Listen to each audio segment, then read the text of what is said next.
What am I guilty of? Pleasing people a lot.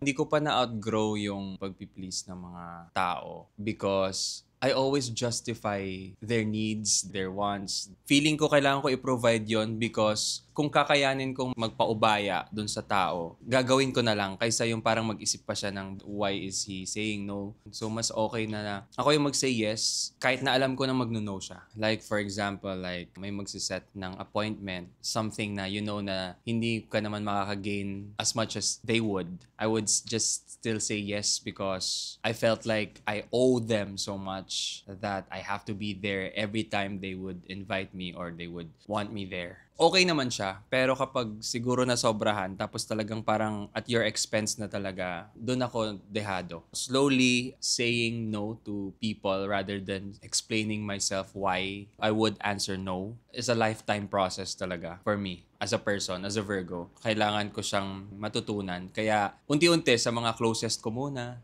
no, I can't go. Tapos siguro eventually to the people na talagang I feel like may masasabi kapag nag-no ako.